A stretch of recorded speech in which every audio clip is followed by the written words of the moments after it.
You need to be in a good mood, and you need to know what helps you stay in a good mood, what helps you get out of a bad mood, what helps you get out of feeling stressed, what helps you get out of fear or sadness or loneliness or anger. Welcome to the Less Stressed Life podcast, where our only priority is providing those aha moments to uplevel your life, health, and happiness. Your host, integrative dietitian nutritionist Krista Bigler, helps health-conscious women reduce the stress and confusion around food, fatigue, digestive, and skin issues at lessstressednutrition.com. Now, onto the show. Today's episode of the Less Stressed Life podcast is powered by ZYN. Yes, ZYN. It's a refreshing turmeric-infused beverage, a little like a sports drink, with a shot of anti-inflammatory power that comes in 4 delicious flavors. Turmeric is one of the most anti-inflammatory and widest studied herbs in the world, and its absorption is massively increased when combined with a compound from black pepper. ZYN has figured out how to get this black pepper compound in its delicious drink without compromising flavor. You can get 25% off a case of ZYN and just $5 shipping at DrinkZyn. That's drinkzyn.com.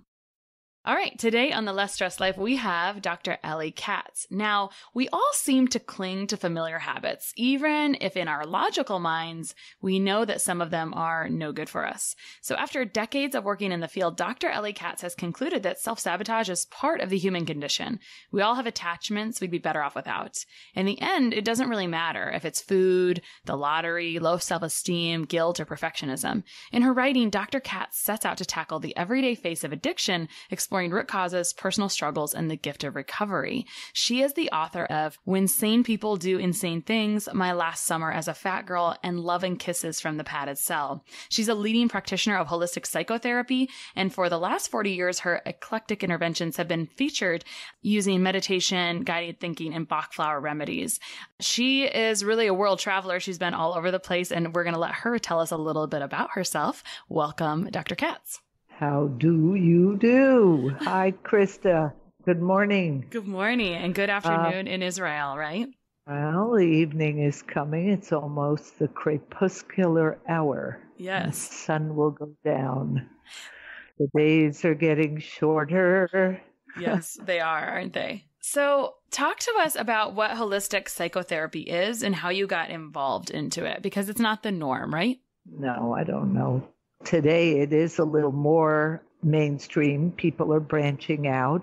What used to be conventional conversation between a patient and a therapist now, for me, would involve other things. For the last 35 years, I'm working with the Bach flower remedies. It's kind of homeopathic, very, very fabulous, powerful way of either addressing hard, tenacious personality traits that are not getting you anywhere, or some particular right now stress, trauma, something that's got you by the throat. So it can address your personality or the things that you're experiencing right now. They even quantify fear. So you need to specify what the person is afraid of. They could be intensely afraid of the welfare of someone else, or they could be experiencing terrible fear in the night,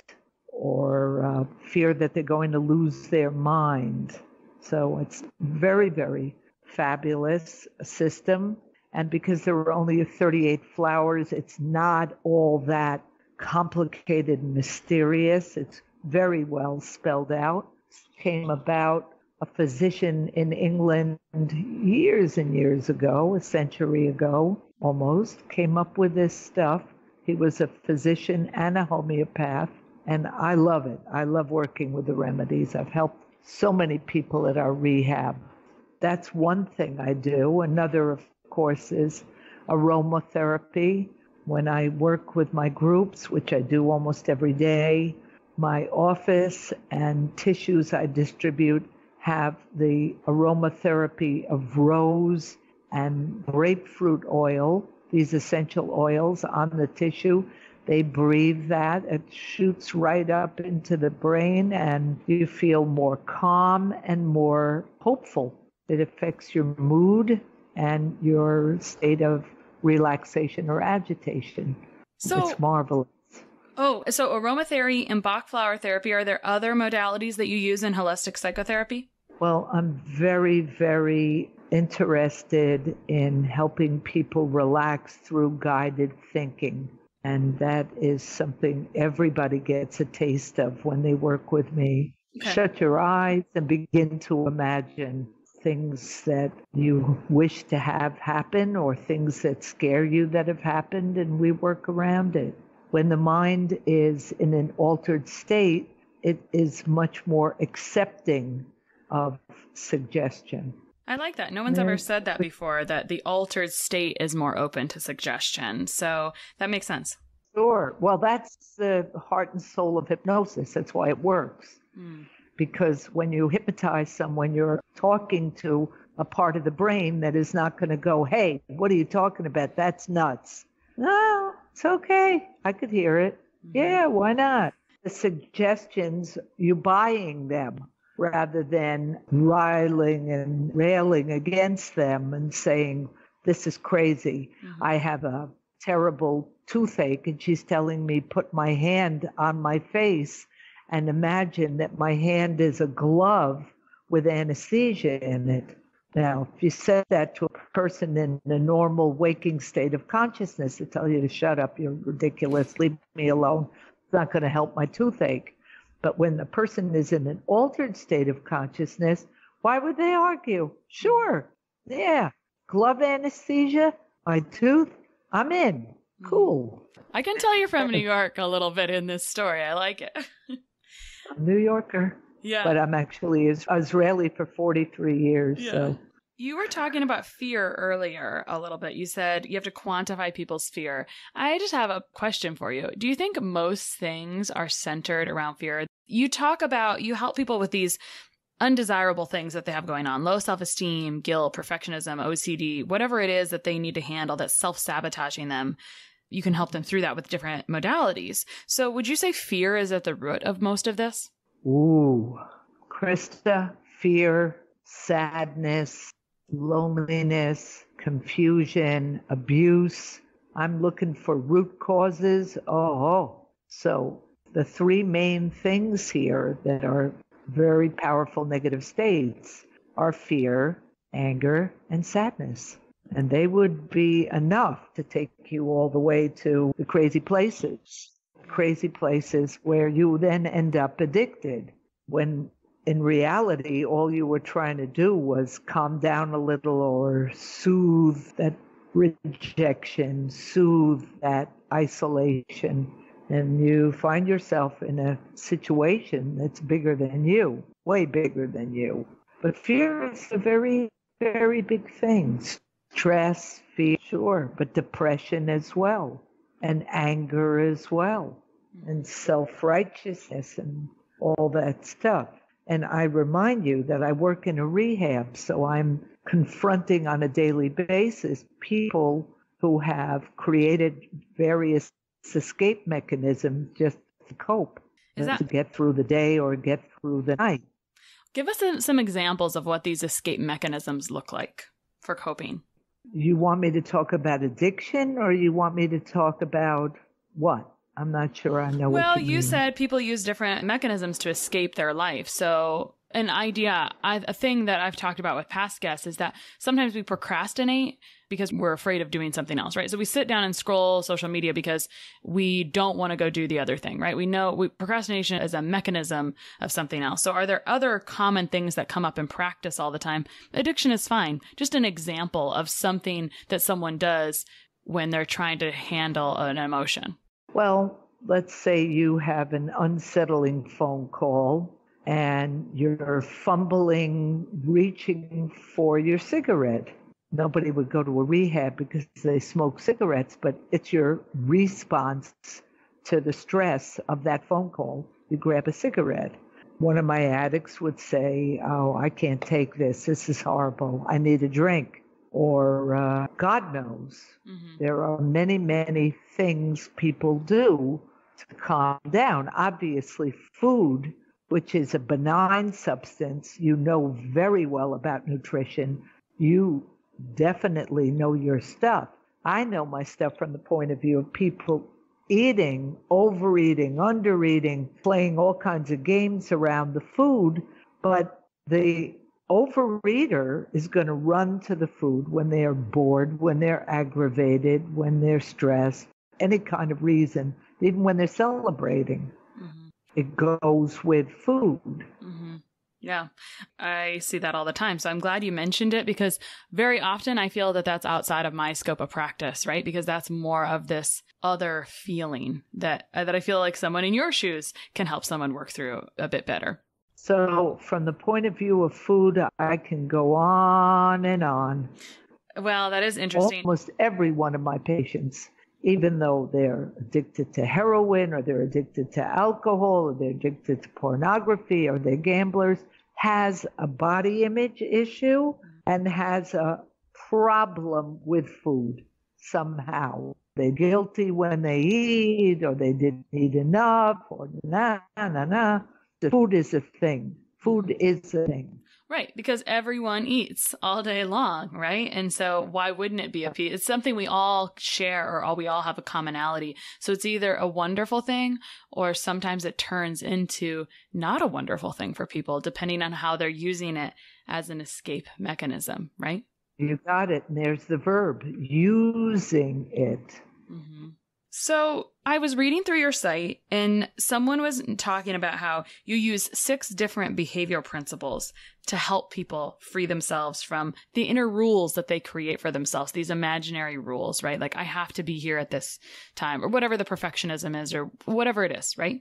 Can you walk us through some of those behavioral principles, please? Oh, gladly. All right. So I call them the 6 essentials. And the first one is good mood. I believe the most important thing that you can bring to your health and well-being is being in a good mood, being enthusiastic, being optimistic, being hopeful, feeling a sense of delight, being alive. You need to be in a good mood, and you need to know what helps you stay in a good mood, what helps you get out of a bad mood, what helps you get out of feeling stressed, what helps you get out of fear or sadness or loneliness or anger. You need to be in a good mood, and you need to be highly aware of the things that make you happy. Now, obviously, if I'm working in a rehab, the things that made people happy are not necessarily life-supporting. They're often dangerous things, ridiculous, embarrassing, idiotic things. So we don't want that on our list of building up an arsenal of what keeps us in a good mood.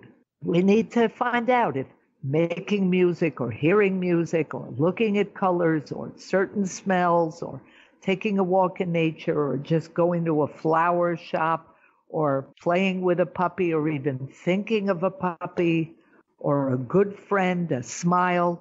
You need to know which elements on this planet ensure your good mood and keep you elevated, happy, enthusiastic, and ready for the next thing.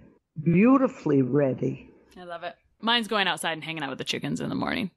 Not that anyone cares. So you just said chicks. Guess what? I live on a farm. And this morning I have 3 little baby chicks, 2 weeks old, in a box, and I take them out a couple of times a day, and I hold them and I pat them, and they fall asleep in my arms, on my chest, and it's a dream. Yeah, and they bring these you joy. Things. How could you not smile? Right. I love it. That's cute. Sure. Yep. I love it. Okay, what's number 2? Number 2 is relaxation. You need to know how to quiet your mind. And again, unfortunately, my addicts found all kinds of tricky avenues for quieting their minds. And a lot of those things were related to drug use, prescription medication, or God knows, pornography, gambling. Even though gambling is exciting, they used it to kind of calm down, which is strange oxymoron. So you coach people to use different forms of relaxation if maybe the form that they're choosing isn't helping their life. Maybe, ha ha Ha, ha. ha, But I was just going to say to you in Hebrew, 𝑣𝑒𝑟𝑡, which means, oh, and how. And how not the right choice. But definitely the goal there in mind was I want to calm down. I want to calm down. So you could get addicted to benzodiazepines. You could only calm down with a glass of whiskey. You could only calm down with a joint. It goes on and on. Dr. Katz, I was convinced you were going to start singing that Taylor Swift song. You need to calm down. Never mind. There's a new song that says, you said, I want to calm down. And it's a very catchy song. Let's move on. Let's not have Krista sing on this. All right. Because when you said Taylor, my Taylor is James Taylor. And my favorite song that he ever sang is, shower the people you love with love. Show them the way that you feel. Because the third essential is love and kindness. Oh, I love it. Thank you for bringing that in. Like it. All right, love and kindness. You got to have something to love, even if it's baby. Wonders who the heck am I that I don't know who Taylor Swift is. Don't worry. They might be rolling their eyes at me, too. It's just we really like to crank that song up for my little kids, especially when they're having a fit. You need to calm down. Anyway, it's mostly just good lyrics. So love and kindness. I mean, the chickens, they embody the love and kindness. Tell us more. Well, just imagine that you're in an environment, you're a stranger, and you come in and people are treating you with love and kindness. There's a smile, there's a sweet feeling in the air, and you feel safe. You feel safe. It's people at their best are loving and kind. Unfortunately, my list of 6 essentials has a list of 6 hazards that go hand in hand. So obviously, the opposite of love and kindness are people that are hateful and harsh and cranky and crabby and critical and nasty, mean-spirited.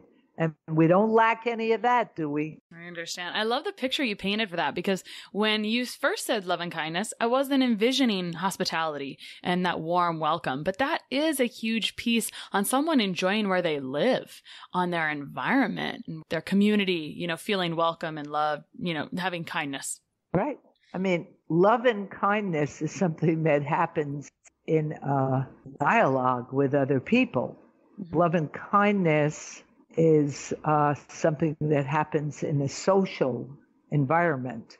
Okay. People are smiling, people are offering to help, people are listening to you.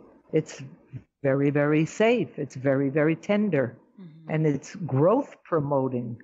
Yeah. Nothing more lovely than feeling safe. Right. And welcome. Right. Okay, what's number 4? Number 4 is forgiveness. And it's very, very critical because most people hold grudges. That's the hazard of forgiveness. Most people can't forgive themselves and suffer enormously from pangs of guilt and conscience. In fact, I'm sure a lot of our self-destructive habits and behavior patterns are rooted in our feeling that we're not good enough, we did inexcusable things, and we are very angry with ourselves. Very, very angry. We're not only mad and resentful toward the people who did or didn't meet our standards, who did or didn't treat us well, but we're also mad at ourselves. I love that. We have disappointed ourselves endlessly. And it's why we give back into something we know we shouldn't do, because we feel like, well, I've already done this, so what's doing it again? Yeah. We have that very much. And it's especially interesting when people are in some version or some stage of recovery, and then they have a slip, they have a relapse, and then they say, oh, well, what the hell? I did it, so let's go. Mm-hmm. Party, celebrate. What's the diff? Mm-hmm. I already broke my perfect record, so who cares? Mm-hmm. I'll just do it. More. I love it. Yay. Right. And then there's big party, and then they come crawling back to the rehab, full of remorse, full of anger toward themselves. And it's not so easy to pick yourself up again. Mm-hmm. Okay, what's number 5? Flexibility. It is of enormous importance to be able to approach a new thing with interest. A new thing, by definition, needs me to be flexible because I have to do something I've never done before. I'm in uncharted territory. I don't know anything of what is going to be and how it operates. And I've got to be flexible enough to say, okay, I don't know how to do this. I have never done this, but yeah, I could do it. What the hell? Come on. Yeah. And I root myself on like a cheerleader. Come on, you can do this. Don't be scared. Don't be scared. You don't have to worry about failing or succeeding. Be flexible enough to try something new. Yeah. I love these. Why not? I love how you describe these. So what's the 6th behavior principle that helps people free themselves of those inner rules? Discipline. Discipline. It's the 6th of the 6 essentials, and it's the one that keeps you doing. So let's say you've mastered your good mood, but you might be a bit lazy. You're enthusiastic at the get-go of this new project, this new diet, this new health club, and then the routine gets you kind of bored, lazy. That's the opposite of discipline. And you don't perpetuate this good thing you're doing. I'm not in the mood. It's hard. It's boring. No. You can't afford the luxury of slipping into that kind of lazy place. Because you will accomplish nothing. You will seem to be up for the task. Oh boy, I can't wait to do this. I'm going to really do this. And then people don't follow through. People often do not complete the task. Somewhere along the line, they had enough and goodbye. Shalom. Did you know that shalom means hello, goodbye, and peace? I knew that once, but I did not. That was not in, I couldn't have just told you that, but I have heard that before. And I love that it means all 3 things, right? The same as aloha, hello, and goodbye, but not peace. That's right? a beautiful peace. Yes. So I love this. I'm going to recap the 6 essentials for health and well-being, or the things that help people free themselves from these inner rules. The first one was good mood, being alive, knowing what helps you stay in a good mood. The second was relaxation. How do you quiet your mind? Sometimes we use things that are not positive for us, addictive type things, for relaxation. So learning how we quiet the mind otherwise. The third is love and kindness. And my favorite piece of how you described this was really the hospitality. Because if people feel warm and welcome, then they want to stay a while. Then they want to be there. And that's such a good point, because we can think of love and kindness in a very, very, very broad way. And I just love that you brought in hospitality, as that's what that is.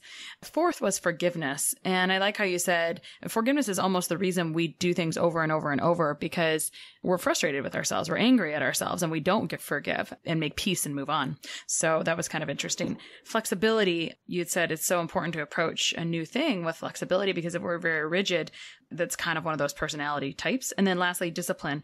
I like you saying, when I wake up, I'm going to do this thing, because before this, I didn't have that thing. So I do want to talk quickly about, before we kind of wrap up, about the Bach flower remedies, because before today, I didn't know what that was. And so you mentioned that it's 38 flowers. A physician who was also a homeopath many years ago created it. Can you tell us a little bit more about what that is? Is that like homeopathy, or is it something else? No, this is much simpler. Look. A musical instrument in the hands of a man is not going to sound like a kid 5 years old scratching out a tune on a violin. Obviously, the smarter you are, the more experienced you are, the more psychologically sensitive you are, the better you will diagnose and prescribe these drops, the flower remedies. But some of them are so obvious and so, as they say in England, spot on. You can't miss them. I'll tell you a story. 35 years ago, when I started using the remedies, 2 women in the same week spoke to me about they had daughters who were waking up in the night, screaming, waking up the other kids. It was just an extreme terror and fear in the night, nightmares, heebie-jeebies, and unquiet, specifically to the night. Well, lo and behold, there are no coincidences. I was just reading about one of the Bach remedies, which is for extreme terror and fear, often manifesting at night. I said to these 2 women, I know this sounds a little wacky, but I am going to give, because I had the set already, I bought the set. I'm going to give you these bottles with water and some drops in it. Find a way to get your daughters to take it and come back and let me know. Call me crazy. I have no idea if this is going to work, but it's supposed to. Within a very short time, both mothers said, I don't know what was in there. It's a miracle. The kids stopped getting up at night. Kids stopped screaming. No issue. I said, whoa, holy moly. What else they got in there? And they have drops for confidence. There's a drop in there to help you break a link with either a habit or a certain new stage in life, you moving, or even a relationship you want to break a link with. Sounds a little wacky, but it really, really works. There's one, a very, very special one called Cherry Plum for the fear that you're going to lose control or lose your mind. You're just so angry or so upset. And this helps. Have you ever heard of something called rescue remedy? I'm not sure. That doesn't... Okay. I don't know. Any health food store or pharmacy in America sells something called the rescue remedy. It's the Bach flower remedy for stress or a very acute, very, very needs attention this minute stressor. And you could give it to a dog, a child, and the person will calm down. So it's kind of like essential oils, but different, right? No. Essential oils operate in a completely different way. Okay. We don't want to mix up. Okay. But I use both of them. Mm-hmm. Okay. Got it. So Bach flower The remedies. essential oils is called aromatherapy, and it's something you're smelling. Right. And the effect is immediate. Right. And the Bach flower remedy, you take drops in water over time, and the effect may or may not be immediate. Well, the rescue remedy better be immediate because you're in a big mess. You need the rescue to calm you down on the spot. And that's kind of the point with tranquilizers. They're not going to work in 6 weeks. They have to work now. I need to be tranquil now. Mm-hmm. Or anesthesia. I am going to operate on you. You need to get into a state of no consciousness, no pain, or you're going to be screaming when I hit you with a scalpel. Mm-hmm. Certain kinds of drugs have to work at that time. Mm-hmm. Well, thank you for schooling me on Bach flower remedies, although I feel like we could probably talk about that for another hour. Dr. Katz, if you could leave people with a gut reaction today of if you were talking right to them with these 6 elements and they want to let go of some of these things that are keeping them captive or sabotaging them, what's your best advice on something that they can do today or just in general? My best advice is read my books. My best advice is change is possible. My best advice is with God, all things are possible. Thank you. Where can people find you, Dr. Katz? I have a website I'm very pleased with, www.elliekatz.com. And your I've got a blog, and my books. My books are reviewed on there, summarized. You can take a peek. Amazon, of course. Right. Amazon. So your titles are very interesting, and I am going to be going to look at some of them after this call. Please. Thank you so much, Dr. Katz. And Christy, you're lovely. Have a great day. You too, dear. One of the best gifts you could give us at the Less Stress Life is your feedback. We are paid in podcast reviews. If you enjoyed this or any other episode, please leave us a review. In the iTunes store or from your podcast app, just search for Less Stress Life as if you're not already subscribed. Click on the banana face image, scroll to the bottom where it shows the text of other reviews, and write a review. While you're there, hey, make sure you hit subscribe. For Android or Stitcher users, you gotta go to the desktop site and search for Less Stress Life, and then scroll down to leave a review. Stitcher doesn't load Apple reviews on their site, so if you want, you can leave a review in both places. Your feedback means a lot to the success of the show. Thanks so much for taking the time to do that. You rock.